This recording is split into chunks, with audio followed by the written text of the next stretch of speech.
All right, now live. Mm, Headphones are not working right. Check. Nope. Check. There we go. All right. Last word freaks. I've had quite a few this week. Everybody's smarter than me. It amazes me that people who have never done this job don't have a clue. You can tell immediately that they've never done any of this before. Um, I think it's called the Dunning-Kruger effect. A couple psychologists figured out in the 90s. He's coming back again with more comments. Maybe he'll come on live. That'll be entertaining. What's up, boys? I was talking about people who know nothing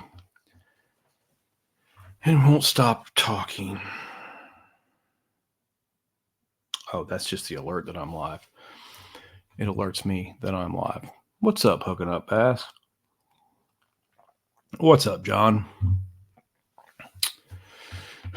So tonight's topic, well, to start anyway, if you guys want to throw anything up there, I've got a couple things actually I want to touch base on about actual work, but it just amazes me. What's up, Mike? It amazes me the guys that have never managed a pond, never taken a measurement, never done any of this, have the gall really to come on here and tell me all about something that I've been doing for 30 years. What's up, John? You know, I certainly don't.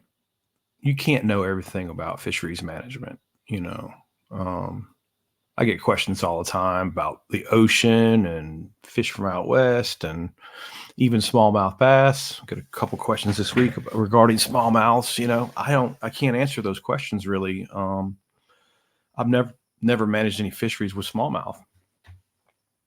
They don't live in the southeastern United States. They used to. They got displaced by spotted bass. But even then, in the lakes that I managed and the ponds that I managed, there wouldn't have been smallmouth there, even if spotted bass hadn't kind of ruined that for us. I stay in my lane, and I talk about the things that I've done work on. So I don't know. It's just it's stunning, really, the amount of dudes that think that they just, I don't know, maybe they can watch videos or watch television and then suddenly they're going to confront me about the things that I say. Um I I understand where they're coming from because I've been there. I was 20 and started school and thought that I was going to walk right through fishery school because I had been a bass fisherman for a long time or a fisherman for a long time. Um, that's not how this works at all. Um, the difference between me and them is in the first, I don't know, maybe 15 minutes of those conversations, I figured out really quickly that you don't tell somebody with a lot of fisheries experience and degrees in the field and years of teaching it their job. um, I certainly didn't argue with any of the professors once they started teaching pond management and all this kind of stuff. Yeah, southeast, I'm sorry I didn't see you there, man. I just had the one day. I didn't have a lot of time I was busy, so I didn't have a lot of time to hang out at ICAST as long as I wanted. I kind of felt like it was smaller this year, though. Did you go last year? I don't think it was quite as big as an endeavor as it was. Um, I did get to meet a lot of cool people. Got to meet the homeless fisherman over at the G Crack booth. That was cool. Marshall seems like a real nice guy. And I got to meet Brian Latimer, and he also seems like a real nice guy. And let's see, who else did I get to meet over there? I talked to a bunch of people. A lot of people were very kind to me, very complimentary about the page, followers and things like that. That was your first year. Yeah. Um, saw Rudd, saw Andrew Hayes from Tackle Talk. Who else? Oh, the guy that does Terrence, the guy that does the Pond Boys. He's followed a long time, and we've chatted on here a few times. And he walked right past me, and I recognized him, but I didn't. You know what I mean? It's like that guy looks familiar, and then once he was gone, I realized who he was. I felt bad about not getting to meet him.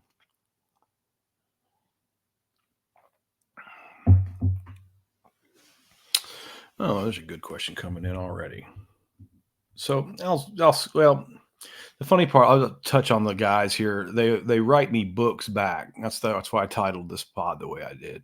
It's like they think that if they write this long, complex kind of word salad type of paragraph or novel sometimes, that it makes them right. And it's usually a straw man argument. Um, a straw man argument is when you take a fact from an unrelated topic and weave it into what you're trying to describe and to make yourself sound right. And I get a lot of straw man comments. I get a lot of what I mentioned at the beginning, Dunning Kruger effect, where you think you know what you're talking about, but you actually don't. And you're so stubborn that you just can't listen. Man, I have been dealing with that on YouTube big time. And I don't know, it's just kind of quite entertaining, really. It drives the algorithm. The just like on Facebook or anything about politics or anything else you do on social media, it doesn't matter whether or not he writes me a book about positive, nice things or calls me an idiot or whatever. As long as they're engaged in the algorithm and sharing this, the follower count keeps going up. So I'm using these guys, uh, you know, to my advantage. And generally after a few back and going back and forth a little bit, I'll let them know what I'm doing and that they're being played pretty hard. And it usually embarrasses them enough that they shut up. But the past week, really, it hasn't. I mean, I still get guys who keep talking, who think, I don't know, they just have to. If they say the last thing, I guess they think they win or something. I'm not sure, but whatever. Keep typing away, coaches. You're only helping. And I don't really let it bother me that much. So, Eagles Wing has a question. My take on larger bass. Is there ever a time or a reason to remove harvest larger fish from pond? Yeah, actually, Eagle. That's why we have a bucket full of 5 pound fish. The the pond owner it's actually on the it's going pretty well. The cooler full of big. There's actually we use an electrofishing boat. Garrett and I did to harvest fish from several different ponds on the same property. And we just piled them all up in the same cooler and then used all the dead fish to trigger guys to get engagement. So the small 1 pound fish came from one pond to thin it down because he was going to be doing some stocking in that pond. It wasn't stocked properly initially. It already had bass in it. He didn't get a complete kill, or I don't think he even killed it. So he had bass in it. He was going to try to reestablish some bluegill stocking, so he's going to have to go in with like 4 to 6 inch bluegill, and that way if they live through the 1 pound bass, they can begin to spawn immediately. And then so we spent an hour or two there, just electrofishing the pond, removing the fish out to get as many bass out of the way. So when the stocking truck did come in, those bass had at least a little bit better chance. Now, did we get all the bass out of there with a shock boat? No way. But we did pull, I can't remember, maybe 30 of them or so out of, it was a little smaller than an acre. So we made a significant impact in the numbers of bass that were there to try to get the uh, bluegill population to reestablish with a stocking truck. So there's one reason why we removed 1 pounders. Now you go up to the other pond, and the problem he was having up there, same, little over an acre. He's got a feeder going. He also put trout in the winter, so that he has got a bunch of grandkids that fish. So the problems that he was having was the bluegill weren't really, even though he's got a feeder going every day, they didn't look anything like Sugar Hill Outdoors with a massive amount of bluegill everywhere. And he did okay fishing for the trout throughout the wintertime, but they weren't catching many bass. They weren't catching many bluegill, even though the pond was being fed. He wasn't getting the productivity out of it that he thought he should get. And again, this is just from field experience. He wasn't getting the productivity out of it that he should be getting. And I knew immediately what the problem was because it's a small pond. It's a 1 acre system. I knew he had a couple of big bass in there, and it ended up being we got a limit, and we got a 5 fish limit of like 26 pounds. And we took those fish out because it's pretty common when you get a good population of big fish in a small pond. One, they become really hard to catch. They never caught those 5 pounders, 5 to 6 pounders, I guess. They were in that range. Um, Nobody ever caught them. I don't think anybody ever. If they tried live bait, they probably would have got them. I don't think anybody ever tried live bait. At least they didn't tell me that.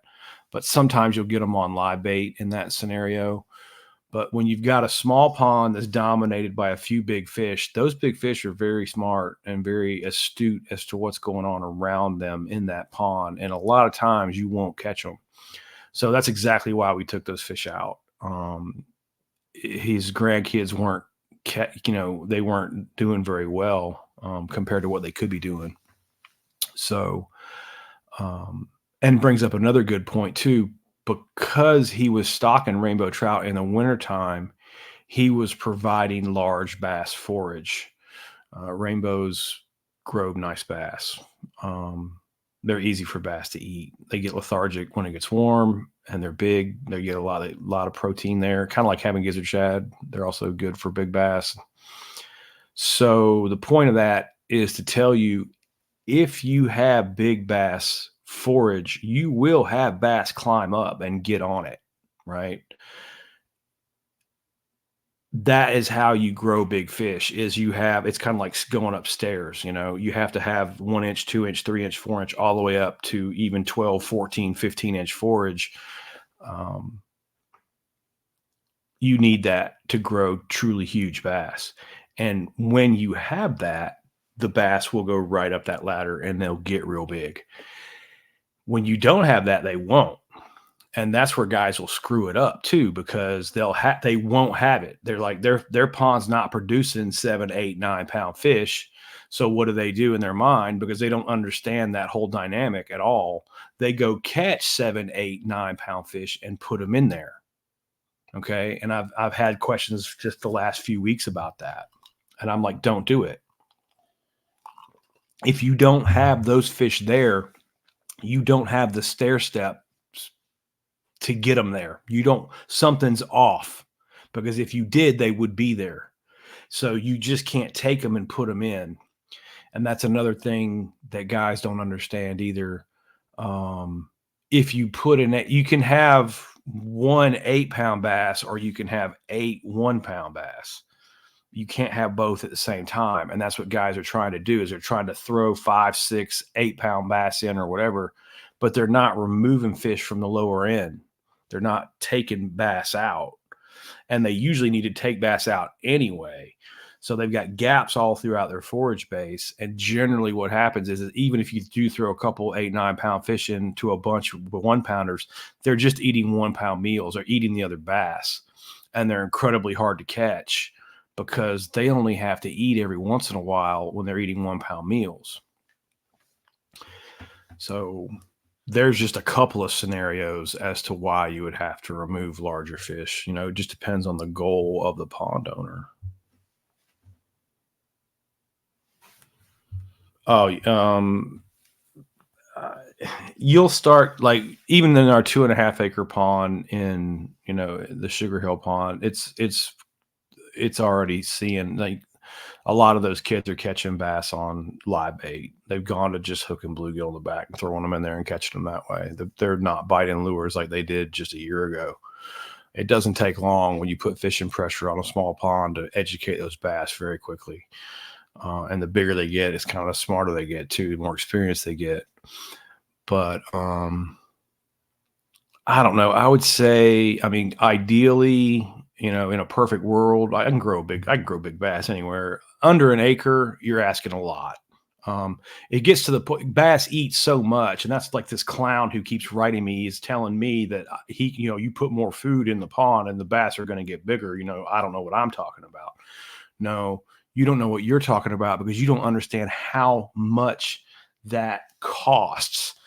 Um, let's just use threadfin shad as an example. Okay, you buy 10,000 threadfin shad in a load, and that's 35 pounds of shad. Okay, a load of threadfin shad is $1,800. All right, so 35 pounds of fish will grow three bass 1 pound for $1,800 if you want to do the math with shad.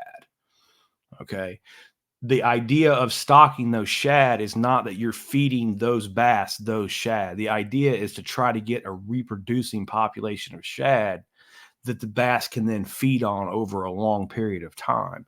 We're not adding the fish because, again, 35 pounds will grow three bass, 3.5 pounds. That's 3.5 pounds worth of weight for $1,800.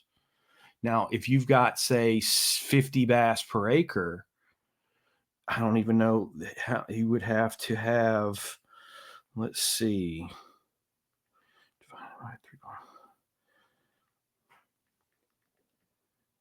$25,000 a month in shad to stock threadfin shad to try to grow 50 bass per acre into, you know what I mean? Like it's a stupid amount of money. You're not going to feed bass and grow them.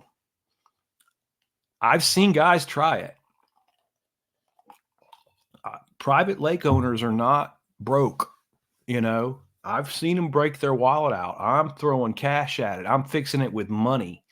And I tell them, just like I'm telling you guys, don't do it. If you got to set the pond up balanced. If you set the pond up balanced, the fish will grow. No amount of money will help you here.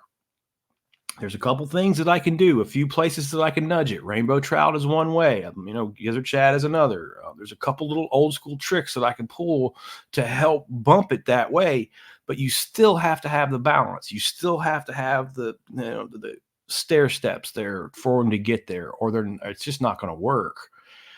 And so I've seen guys spend $10,000 a year on forage, right? And guess what? Their bass don't grow any faster than what Clint's bass are growing right now in Sugar Hill Outdoors. They're still 110 to 120% relative weight. There's absolutely no measurable difference in their fish when they're spending a fortune and the fish that Clint's growing right now. I've never seen it, not once. Again, you can get real technical. You can pull some, random all female bass population or something real unique out on me to try to like trip me up. But just generally speaking, for an average pond, regular stuff going, you don't want to be. You're just giving the fish hatchery money. And they're not going to tell you I'm not a fish salesman. They are. They're not going to tell you you're wasting your money. Oh yeah, throw them in there. That's a great idea. They're in the business to sell fish. And for the life of me, for the 30 years, I've dealt with this issue right here where I tell dudes, don't do that. If you want to spend any money, drain the pond and restock it. Let's get a balanced situation going. Let's not play this game where we have to throw forage 4 to 6 inch bluegill, or the last time I bought them, they were $1.50 a fish. You need 1,000 per acre. Again, you're up to $1,500 per acre for decent sized bluegill. Okay. You will get hit over the head in fish costs in a hurry. That's $15,000 in 10 acres of stock at one time. You don't want to be into that. You don't want that. They're going to get into your pocket quick. And again, it's not going to make any difference. You're not going to change anything because of the amount of fish that bass have to eat to grow. And I don't know. I mean, I just try to tell dudes that, and they don't listen. They know more than me.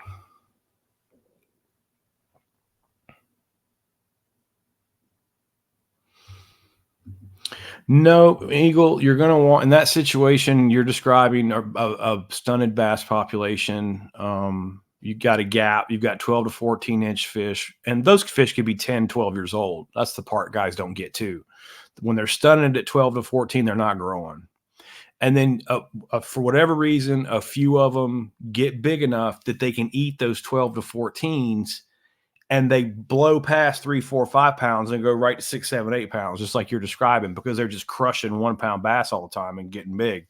So those bigger fish are actually helping you cull the smaller ones. You want to put those back and just cull those 1 pounders, 20 of them per acre. And you do that for about 2 years, sometimes 3. Sometimes you can't cull enough of them. If they've been stunted for a long time, no matter how many you keep, you really won't see good growth ever come back again. That's definitely can happen to you. But I would say that's less than probably like 20% of the time you'll see that. Probably like 80% of the time, if you start calling the 12s to 14s, and it's not a huge place, it's not like 50 acres. Because again, now you're talking about you got to remove 1,000 bass out of 50 acres 2 years in a row to make any difference at all. You can't do that with an electrofishing boat. I don't know too many guys catching 1,000 bass a season. I don't know anybody's got time for that. I certainly didn't. Couldn't even do it with an electrofishing rig. So the smaller the pond with the stunted situation, the easier it will be for you to correct. And that brings up another good point about stunted bass fisheries. Guys will be catching those 1 pounders all day long, and then every once in a while kick out that 6, 7 and automatically assume they hold it up. Oh, look, I've caught one big fish. The pond is healthy, or the small lake is healthy. No, it's not. Okay. You have a gap. You have 12-inch fish and you have 7-pound fish. Okay. Where are the middles? Where's the 3, 4, and 5s? Okay. They're not there. That is an indicator of a problem. Plus, if you're holding up that 1 7-pound fish and saying, look, I catch a 7-pounder every year, whoopity flipping do. In a good pond, you'll catch a 7-pounder every time you go. Right? I've literally had 10, 12-acre ponds where the dudes caught 8+ pound fish every single trip, unless the fish were just shut down and not biting and they didn't get a bite all day. They'd be pissed if they didn't catch an 8-pounder that day. I'm talking about ponds that crank out 40, 50, 60, 8-pound fish in a summer, not 1 8-pound bass a year. Again, our definition of what you consider good and what I consider good are probably way far apart.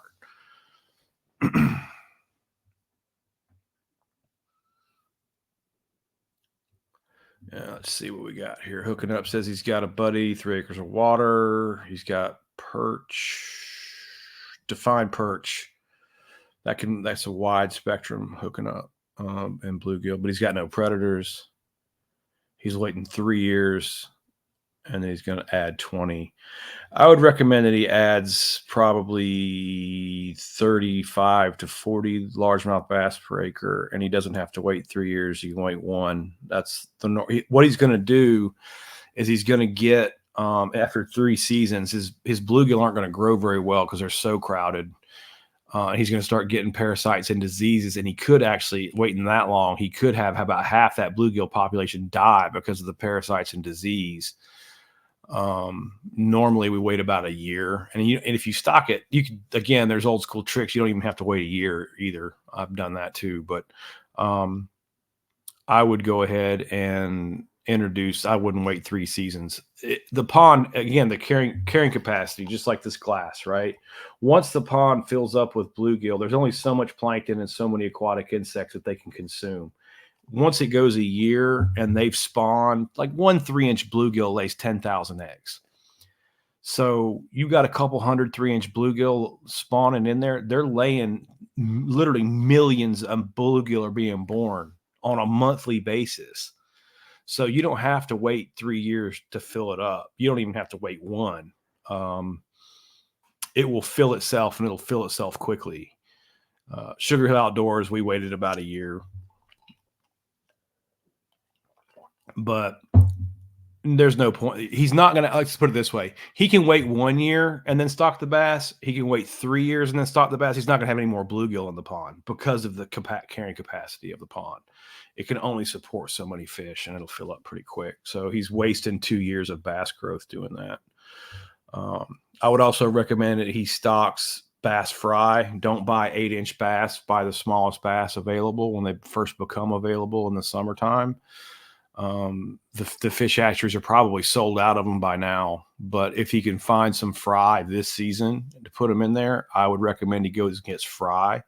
They'll imprint on the system and they'll grow faster because the 8-inch fish are actually going to be a year old, maybe a year and a half old because they're pellet trained and fed at the hatchery.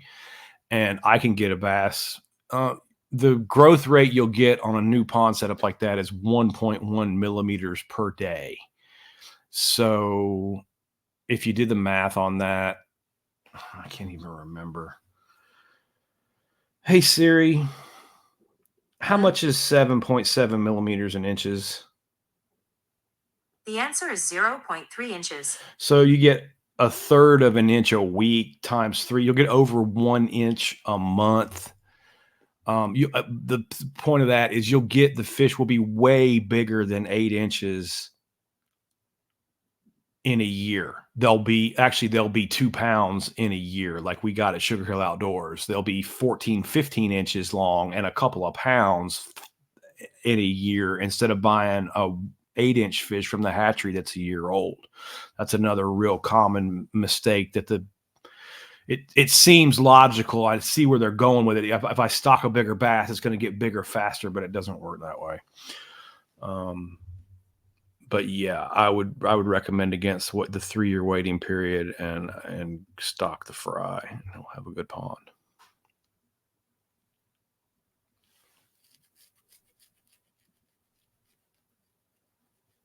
Josh, I'm not understanding your question, bro. You heard of a 5, I'm gonna assume that's acre ponds. What is really I have grass carp in all of my ponds. There's grass carp and Sugar Hill. They don't affect the balance of the bass and bluegill. I can grow well, I mean, right now we're at 26 months after stocking the bass. They were 3 to 4 inches when I got them, and we've got some 5-pounders right now. 2 years in. We'll have 8-pound fish by this time next year. That's easy to do. That's not me being really awesome at my job. That's just doing it right. Yeah, I know. You don't want crappie in those small ponds, man. That's just shooting yourself in the foot.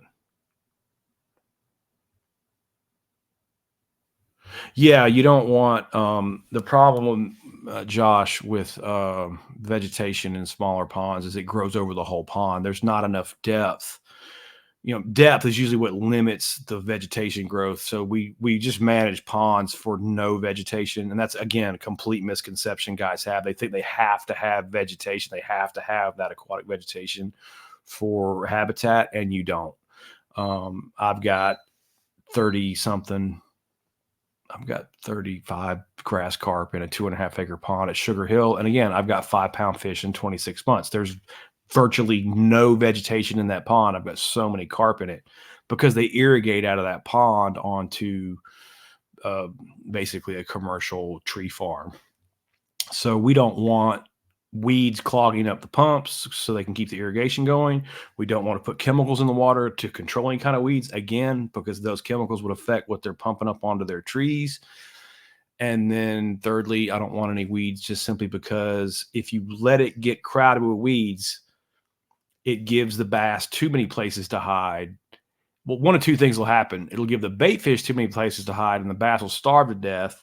Or, depending on the type of weed, a lot of times you'll also see it stunt with like 4 to 6 inch bass because the bigger bass can't hunt the bass fry in the dense weeds, and you just end up with way too many small bass that eat everything that's kind of trapped in those weeds. That it creates like this micro environment where the little tiny bass just dominate all of the fish that are born or eaten before they ever have a chance to grow, and it just stunts the pond out really bad with largemouth bass.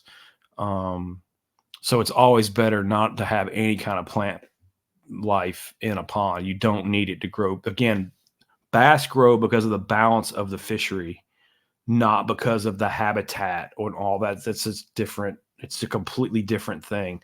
I see that too. Guys get their pond gets stunted with 1 pound bass, and the first thing they want to do is go sink a bunch of brush piles.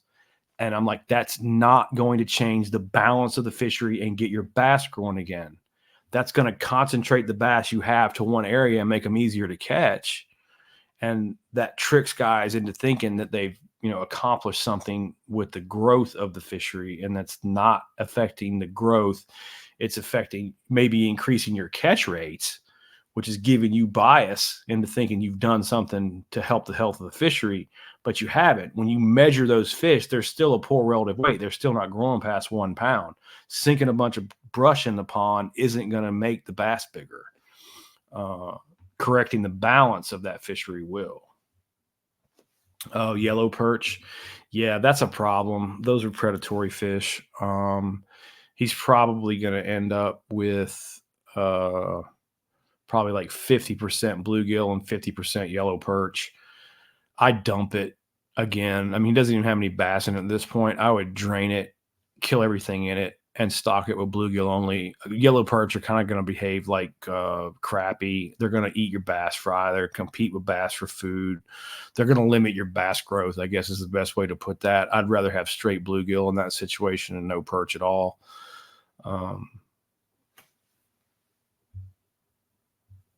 Yeah, but he's got perch eating those bluegill. So, I haven't managed. Maybe if he's in a situation where the yellow perch didn't survive, he's not seeing too many of them, I wouldn't worry about dumping it. But if he's catching a bunch of small yellow perch, that's not the forage base I'd like to see. Yeah, he's wasting his time and doing it wrong. I'm not going to sugarcoat that. He's not doing that right, and he's not going to get good. He's not going to get anywhere near the results I'm getting. That will help him, but see, the problem is he's going to stock 3-inch bass, and then the yellow perch are going to eat them, and he's not going to have any. That's why you don't want him in there. And instead of stocking 20 bass, he's going to need to stock 200 to try to get the survival. Maybe he gets too much survival. Maybe he doesn't get enough survival. He's got an uncontrollable factor due to another predator. You see what I'm going with that? So if he didn't have the yellow perch in there, he could follow the simple steps and everything would work out for him. Now he's got an uncontrollable variable with an additional predator in there, and he's going to be playing the game where, he doesn't know what's going to happen. It might work out for him, it might not work out for him, and as a professional, I don't want to be in that position. I don't want to be charging someone money and not know exactly what's going to happen. But adding the perch like that, he's created an uncontrollable variable that's going to cause him problems probably.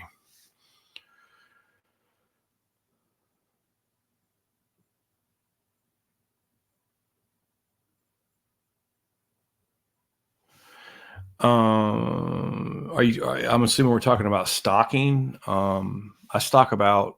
No, it depends on the goals of the pond. I mean, if we're talking about growing largemouth bass on 5 acres of water, 35 to 40 per acre is what I stock. I stock 1,000 bluegill per acre, and I usually stock at least 10 grass carp per acre.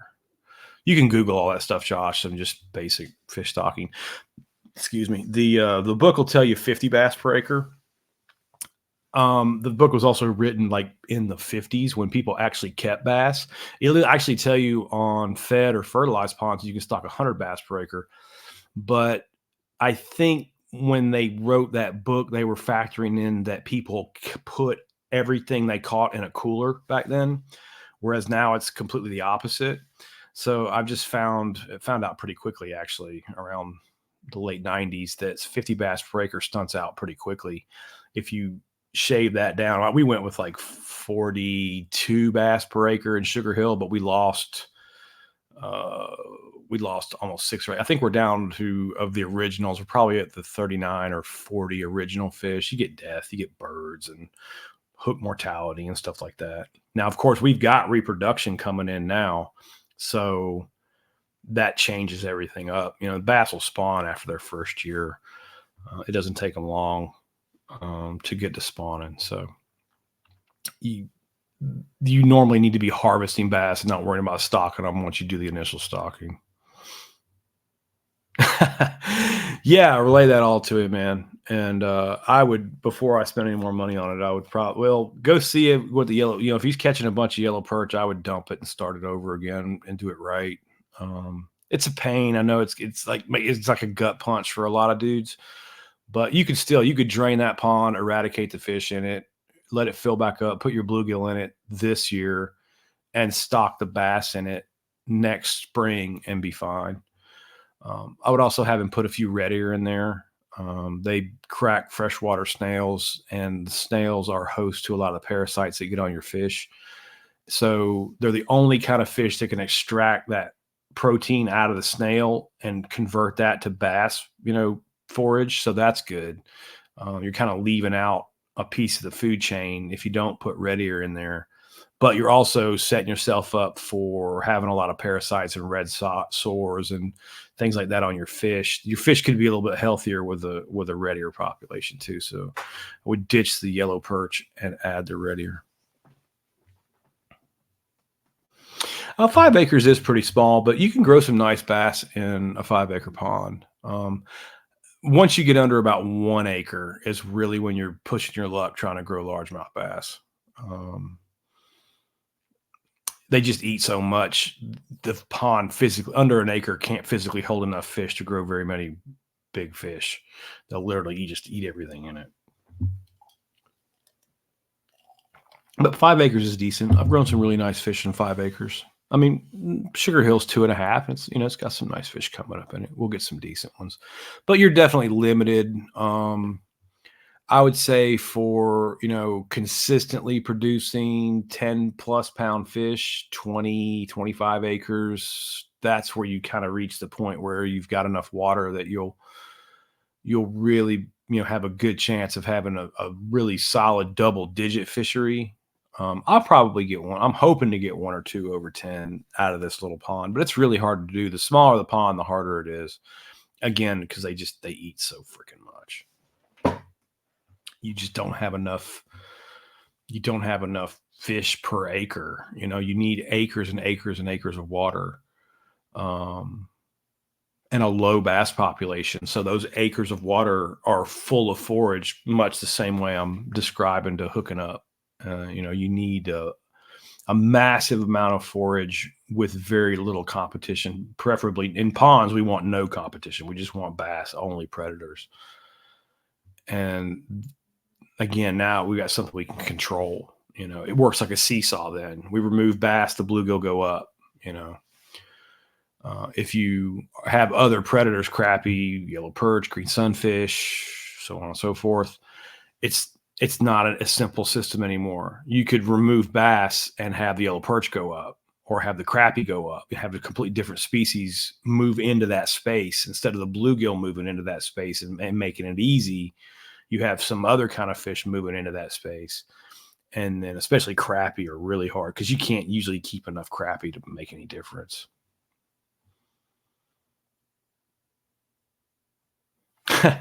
What's up, Frank? Yeah, Shan is my full name. That's it. Just Shan.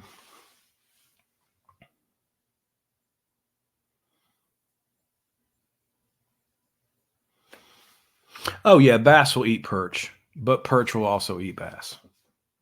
Um, Again, it's not a big. If it's a bigger lake, I wouldn't be so worried about it. But if you're talking about a small pond, we just don't want the competition. It's the exact same principle as the crappie. You've got fish competing with one another in a smaller environment, and it adds a variable that's really kind of uncontrollable.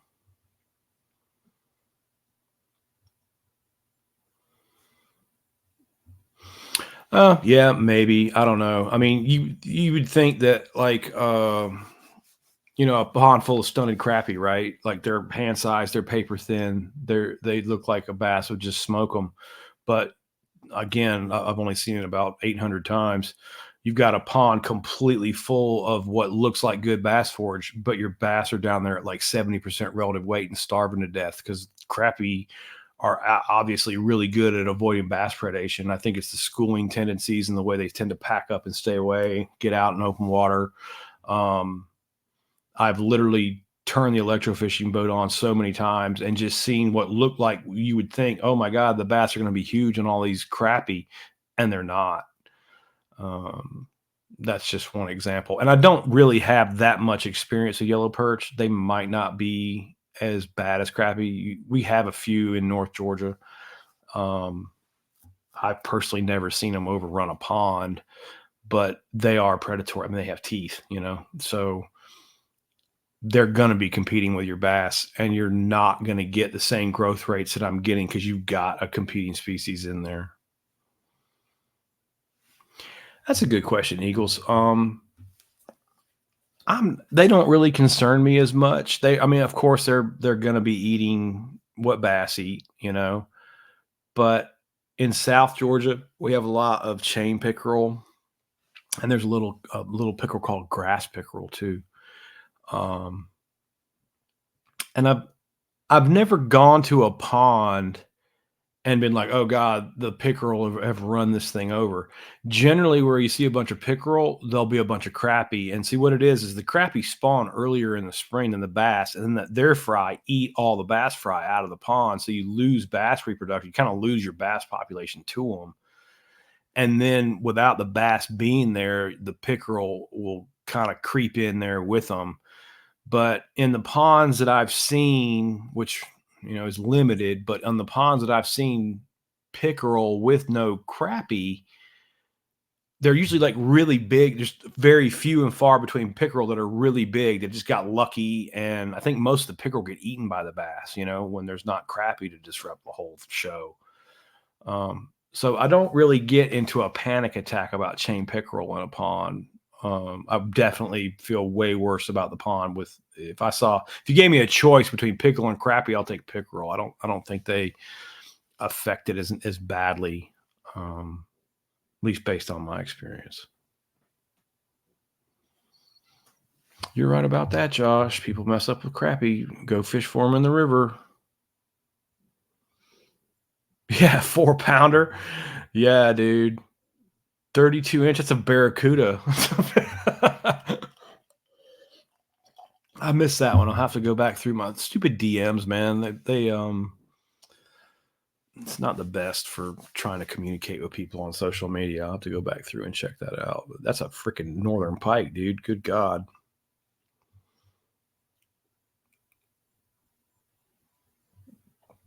Yeah, I would agree. You want your crappie coming out of rivers or bigger lakes, bigger reservoirs. Again, different dynamics, different situation completely. Um, you can have. That's where guys make their mistake. They want to stock their pond like a major reservoir. They automatically assume that diversity is better in a pond because the lake is so diverse that they need diversity in the pond, and that's where they really mess up because you've got rivers running into these major. You're not going to keep the competing species out for one. It's very rare to find like a bass bluegill only, pond or lake that's 1,000 acres. That's almost unheard of. I've seen a few, but it just doesn't happen because they're fed by rivers and all kinds of fish get in there. But that's fine because it's a different situation. It's not a pond. It is a big impoundment, and those are different. You manage those differently. I am looking forward to seeing that fish, dude. That thing is ridiculous. Did you send that to the Facebook? Is that where that one went? I don't keep a track on Facebook as much. Facebook's just a waste of time, really.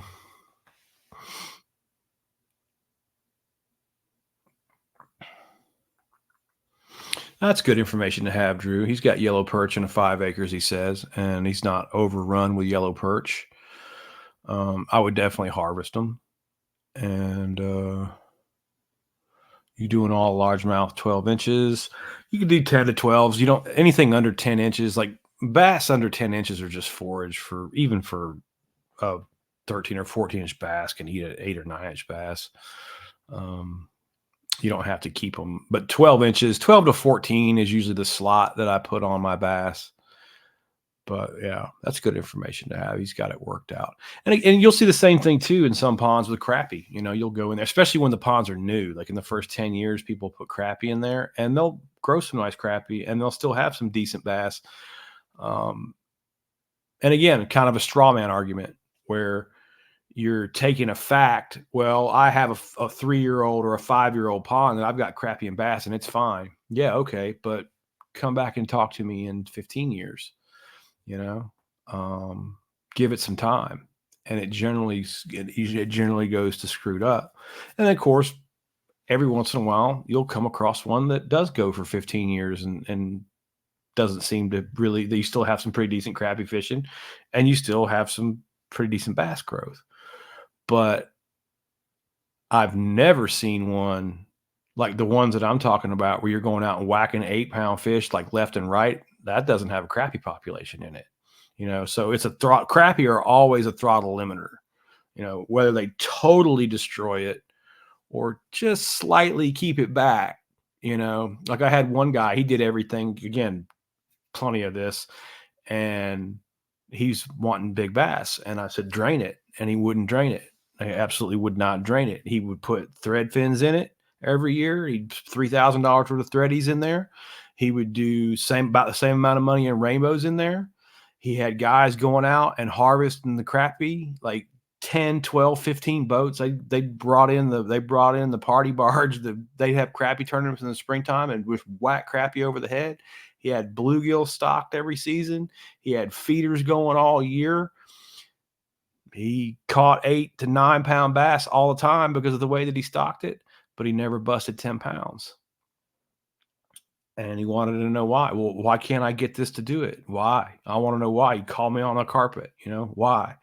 And I said, well, you remember about 6 years ago when I told you to drain it and get all the crappie out of it? You left a throttle limiter on your pond. And I mean, it was 9 pounds, 15 ounces, but it wasn't 10. He never, in the 10 years I managed that pond, it never broke DD. So you tell me why.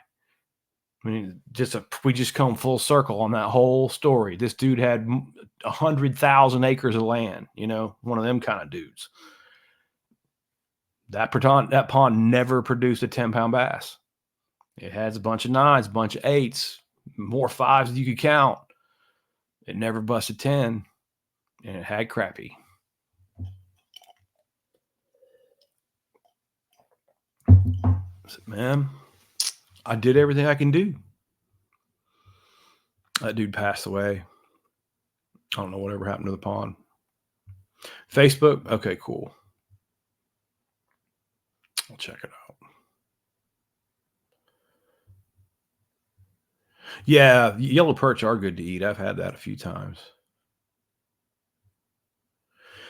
I think hooking up. I think the crappie. It's just they get a jump. It's earlier in the spring, and it's almost a microscopic fish war. It's not the adult crappie that I'm even talking about causing the problem. If you think about it, when fish spawn, sunfish especially, they spawn by the bajillion. They throw off massive spawns, so you have literally millions of fish being born.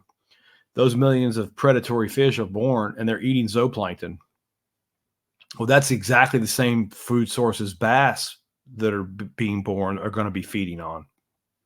So you've had your zooplankton bloom picked over by crappie before the bass are ever even born. Right. So when the bass are born, they're tiny. They're, like I said, they're almost microscopic, but the zooplankton's gone. So they just starve in a day or two and die, and you never see a bunch of dead bass because they were so tiny to begin with. You just don't even see them die. On top of that, those crappie fry that were say 10 million are now they're down to 1 million because their parents have been eating them. Any bass or any other predators have been eating them, but you've still got 1 million little tiny crappie all around the edges that are now big enough to eat the bass fry that are just being hatched out. So again, I'm not even talking about fish that you can catch with a hook. you're losing at almost a microscopic level. Um, and again, it's just stuff that just is going like this on most of these guys. They don't understand the biology of this stuff and how it works. So that's where your problem lies with crappie. It's in the reproduction. So what ends up happening is that all that crappie reproduction gets eaten up by all the other crappie in whatever batch you happen to have, and you literally don't see it. You can see it this way. I can tell you this, like just from doing it a bajillion times, you put an electrofishing boat in to like Sugar Hill Outdoors, and you go around that pond and you look at the numbers of bluegill and the numbers of forage fish that are coming off, and it's ridiculous. And then you go across the street to a pond that's got crappie, and that numbers of forage fish just plummets.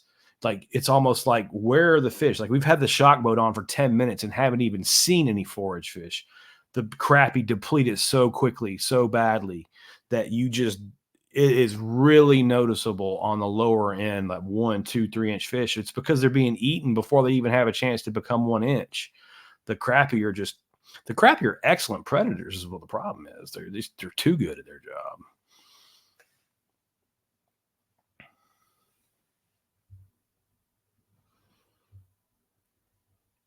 Oh, I appreciate you hooking up. Yeah, I mean, again, I just try to tell the truth. Just be blunt about it. I don't try not to be rude to anyone, certainly, but I don't want to sugarcoat it or try to make it sound like something that it's not. There's too much of that going around anyway. Um, and again, I'm not a fish salesman. I'm not here to sell you a bunch of products to keep my bills paid. You have to understand, even if you're trying to run a halfway honest pond management business, people are going to call you and want a product. And I can tell them like crappie. And I never stocked a crappie. I'm not in the business of screwing people's ponds up. But here's what I ran into. Guy calls me up, says, "Hey, I want to stock crappie. How big's your pond?" 5 acres. No, I don't do that. And I really don't recommend you doing that. Yeah, but I really want them, and I'll harvest, and I'll do this, and I'll do that, and I'm special. It's me, so it's science doesn't matter. And I'd tell them plainly, no, I absolutely will not do that for you. And you know what they did? Did they take the advice? Did they get the hint? Absolutely not. They just picked up the phone, called the next guy down the line who was more than happy to go make a sale. And they'll go right behind your back. I had clients do that to me, go behind my back, insist on stocking crappie in their pond, be we are at this level what we're at right here, 3 years in at Sugar Hill, getting this awesome growth. The pond's about to be set up, be perfect. And then the next thing you know, they've gone behind my back and they put crappie in the pond and not even told me. I find them in the electrofishing survey. How'd the crappie get in here? Well, I wanted them, so I called another guy. I still want you to manage the pond and everything, but I wanted crappie. It's my pond, so I just, I'm not going to listen to you. I'm like, all right, your pond's going to suck like everybody else's.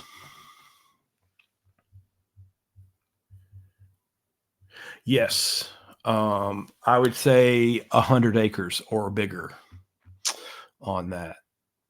If I could keep crappie out of everything 100 acres or smaller, that would be the move. They just, I've even seen them like the same patterns in a 2 acre, 3 acre, 5 acre, 10 acre pond that crappie create. I've seen in 150 acres of water. Like the data looks the same. You've created this 78% relative weight, 82% relative weight bass, 85% relative weight bass. Maybe every once in a while you pull a 90% relative weight bass. And you got crappie that are all like 5, 6 inches long, and they're just not quite big enough to eat. And occasionally a decent one will kick out, but you got kind of a whole bunch of crappie about like that. You really don't even feel like cleaning. And you've got bass that aren't up to their potential. And again, it's just a pattern you see over and over and over again, in the data. I don't know if Cheek's on here tonight, but Phil Cheek's gotten really good. He's measuring, and like you could literally, like if you measure it and write it down, you can tell by the relative weights of the bass. Are your bass coming back 75 to 80, 85 at top end? Like you're seeing You catch a bass and it's 78. You catch a bass and it's 82%. You catch a bass, it's 80%. You catch a bass, it's 78%. You got crappie in that pond. I don't even need to see I don't need you to do just show me the data, show me the numbers. It's a pattern that repeats itself. And, you try to explain that to guys, but you get a dissertation of word salad usually back in return. Oh, I caught an 8.5 pound bass in a pond of crappie. Well, yeah, I've shocked a bunch of 8 pound bass up out of ponds of crappie. That doesn't mean anything. Doesn't mean one flipping thing. It's funny how guys try to relate. Like one guy, I don't even know who it was, came on Instagram, I don't know, a couple weeks ago, was talking about how I made a post about turtles and how their metabolism's slow and they don't really affect healthy fish population that much. And the dude's like, oh, well, all these half-acre ponds that are full of turtles sure don't have any bass. Well, yeah, no kidding, because we just stated here you don't grow too many bass in a half-acre pond. Ponds under an acre don't grow bass very well anyway. Okay, that has 0% to do with the turtle population and everything to do with the fact that it's been scientifically proven it's really hard to grow decent bass in a pond less than 1 acre. So again, a straw man argument. You're taking a fact and somehow manipulating it to try to win an argument that doesn't pertain. It's ridiculous. I'll scroll back real quick, make sure I didn't miss anybody's questions. We were going pretty quick there.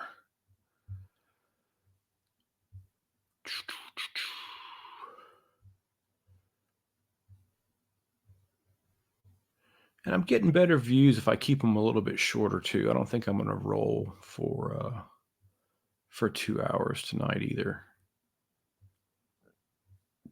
Cut it off hour and 15 or something like that.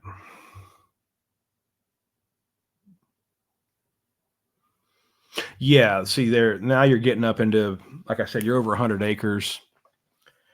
You've moved definitely, up into, I think I forget. It gave it to us in hectares, and I don't even know what a hectare is anymore.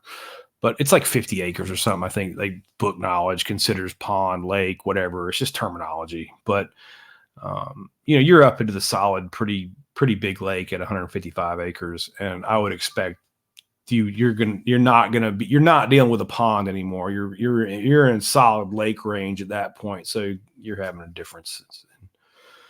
And again, I've had that happen to me too. I'm talking about ponds and how crappie negatively impact ponds, and then I've got guys telling me about this 1,000-acre lake that they fish. Well, it's like, well, yeah, you're comparing apples and oranges. We're not talking about the same things at all.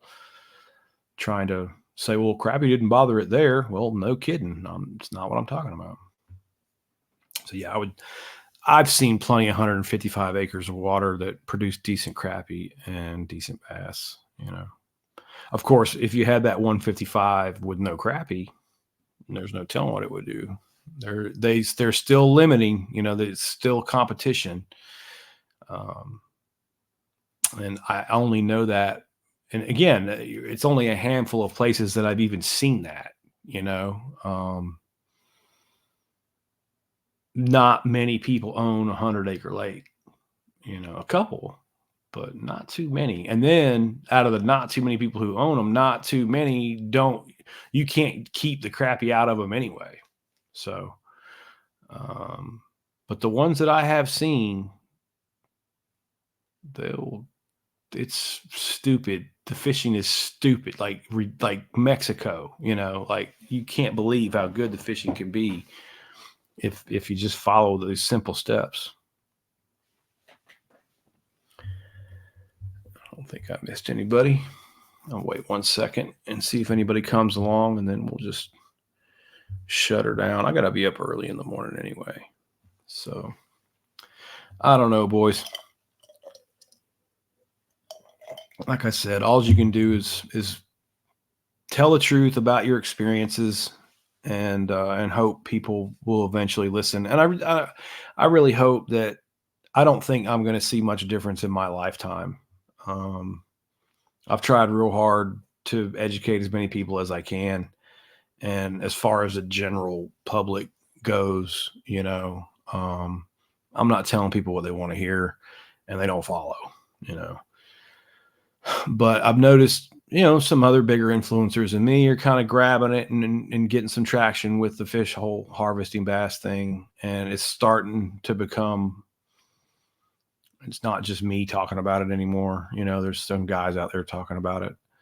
So hopefully one day the general public will kind of understand what's going on and be more on the same page. And I certainly hope the younger guys that are coming up as fisheries professionals can take, the stuff. I get compliments in DMs and stuff from guys telling me, "Hey, I'm taking that from you. I'm taking that from you. I'm using that to." I was like, "Do you have it?" That's why I did it. If today's my last day, I can say at least I contributed in as best I could to the health of our bass fisheries with my experience, and pass that along to younger guys who can use it, who are going in to be professionals, maybe make their lives a little bit easier. It certainly was not easy for me. Hey, thanks, man. I think I gave you the same one, didn't I? Alex has got flipping kicks there, is got a pond that I've been consulting with him on too. Again, 2.5 acres or so, and looks like his is coming around pretty nice. Fish are feeding well. He's catching bass around the feeder, and he does have crappie.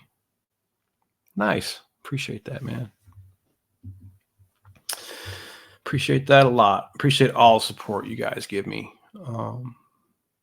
I just wish it was more so we could, you know, I don't know, just get it going in the right direction, and not have so much misinformation still.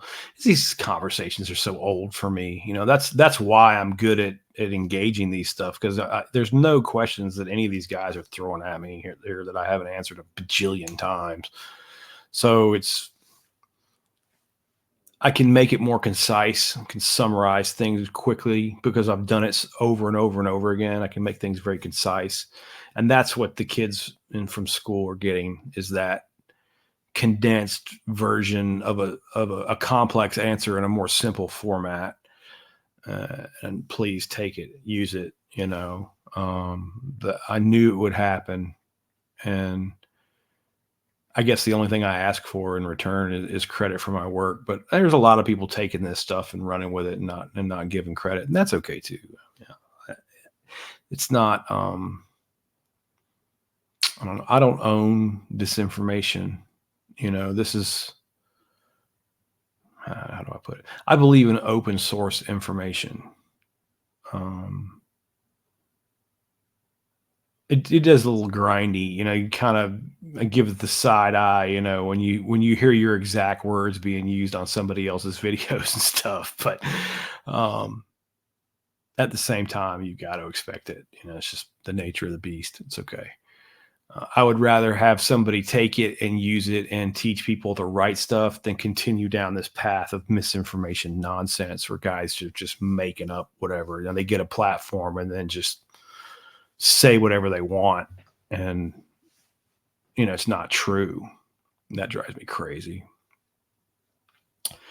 Anyway, we're past an hour, and let me do one more quick check, make sure I didn't miss anybody. Guys, throw something up there if you needed anything. No, I think we're good. Oh, thanks, Eagles, man. I appreciate you. Yeah, there's no point in beating around the bush. If you know it, you know it. And again, I don't want to be rude or offend anyone, of course, but at the same time, I also don't want to, you know, we live in a society where if people aren't just catered to in the most gentle way possible, they flip out. And that's kind of what's happening on YouTube a lot. These guys, you're not telling people what they want to hear, and they just lose it on you, they, I don't know, whatever. But yeah, straightforward. That's what I try to be, man. Just to cut the nonsense out of it. Let's deal in the basic facts. And then once you're there, once you see it, And that's the thing, man. Once you see this one time, I'm so lucky to have Clint and have the pond that we can actually see the results, in 26 months, in 36 months. We will be able to track it out over a couple years. Once you see it, it clicks, and you'll be able to spot the dudes who are kind of full of it. I am telling you what, man, you got that one right. I don't want to say anything. Sometimes these lives will get flagged for whatever reason, and I really try hard not to use bad language. Or I don't know why sometimes though the lives, um you'll have like on the thing, it'll have like a little green like money on my end on like the studio part. If the money symbol is green, you're good, and they're putting advertisements and you're making money on your content. But if it turns yellow, you get some kind of AI warning like your content isn't suitable for advertising. And I just don't see the point in doing all this and not having some advertising revenue coming in. So I end up deleting those off. So hopefully this won't get flagged for, because I don't think I used any bad language tonight, or I don't even know. Maybe it's just if you string certain words together, because there were some that I didn't use language at all, but they still got flagged. So I'm not, AI is kind of weird anyway, but whatever. Oh, Montana's got one off topic. When stocking 1 to 3s, how long till they begin to feed? You stocked 8,000 in an 8-acre pond. Well, your good news is copper nose. Usually, that's the reason why they use them. They usually take the feed pretty quickly. I wouldn't expect longer than a week or two, and they should be on it pretty hard. That's the good thing about copper nose is they usually take feed really readily. If you're having trouble with them feeding, could be the time of day. Try them early in the morning or late in the afternoon, or if you're feeding twice a day, both. Make it that earlier time. They'll usually be a little more active around those times. Try not to feed them in the middle of the day. But copper nose should. You can also go to, like, for your first couple times, go get pellet the really small fingerling pellets. That'll help them too. If you're feeding the bigger, like cheaper, like floating 32% feed, it's just too big for them to eat. You can go. It'll be higher protein. It's going to cost you a fortune, but it'll be a lot smaller pellets, and they will sink, so they'll go to the bottom, and that'll give those bluegill an opportunity to kind of smell them out and pick them off. Pick it off the bottom, and it's a much smaller pellet. Go with a fingerling feed, and then you can transition to larger feed, a little bit later. But that's normally what I do. I start them out with a high protein fingerling feed, and then transition over to the larger feed as they get bigger.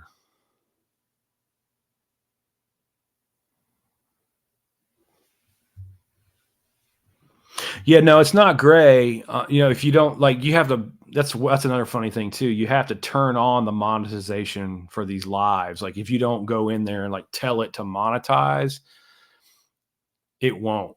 It'll just sit there. And that's not what I mean.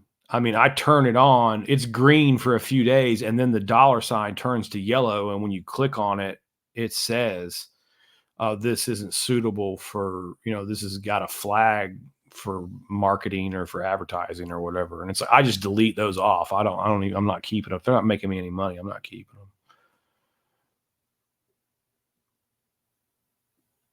them. Yeah, I know. Hook and eye, whatever. Who the heck knows? Clint has been all over the place with his, Alex. It's, he did that high protein fingerling feed for a little bit longer than I normally did.